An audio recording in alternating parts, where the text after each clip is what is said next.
পুজোর ফুল তুলতে গিয়ে বিষধর সাপের ছোবলে মৃত্যু হলো এক বৃদ্ধার বর্ধমানে মন্তেশ্বরে।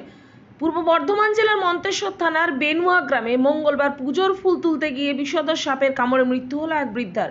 মৃতের নাম প্রতিমা ঘোষ, বয়স 68। মৃতের পরিবার সূত্রে জানা গেছে, এদিন তিনি পুজোর ফুল তুলতে গিয়ে বাগানে গিয়েছিলেন। সেখানে তার ডান পায়ের আঙুলে বিষধর সাপে কামড়ায়। সাপে কামড়ানোর কথা জানতে পেরে পরিবারের লোকজনকে জানায়। প্রথমে মন্তেশ্বরের হাসপাতালে নিয়ে যাওয়া হয়, সেখান থেকে স্থানান্তরিত করা হয় বর্ধমান মেডিকেল কলেজ হাসপাতালে। নিয়ে আসা হলে চিকিৎসকেরা তাকে মৃত বলে ঘোষণা করে। যিনি মারা গেছেন নামটা কি? প্রতিমা ঘোষ। প্রতিমা ঘোষ। বয়স কেমন হবে? বয়স 68-69। বাড়ি কোথায়? বাড়ি ধেনুয়া, ধেনুয়া থানা? থানা মন্তেশ্বর। কি হয়েছিল কি? ফুল তুলতে গিয়েছিল সকালবেলায়, যে কাছেই ঘর রাখা আছে, একটা তিরপল ঢাকা আছে, যে সেই তিরপলে এদিকে রাখা। হাতে কামড়ে দিয়েছে। উপর দিকে ফুল তুলছিল ইয়ে করে, যে আমার কামড়ে দিয়েছে, আমার খুব জ্বলছে। জ্বলার সঙ্গে সঙ্গে বলে আমি তাড়াতাড়ি মন্তেশ্বর হসপিটালে নিয়ে এসেছি। কবে সেটা?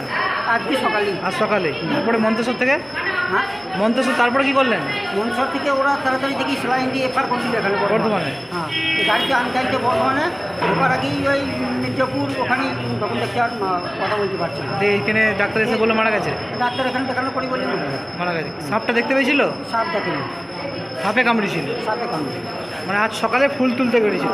পুজোর ফুল নাকি? হ্যাঁ, গ্রামেতেই? কি নাম বলেন গ্রামের? ধেনুয়া। ধেনুয়া। ধেনুয়া, তাই তো? আপনার মা কি নাম আপনার? আমার নাম উৎপল ঘোষ।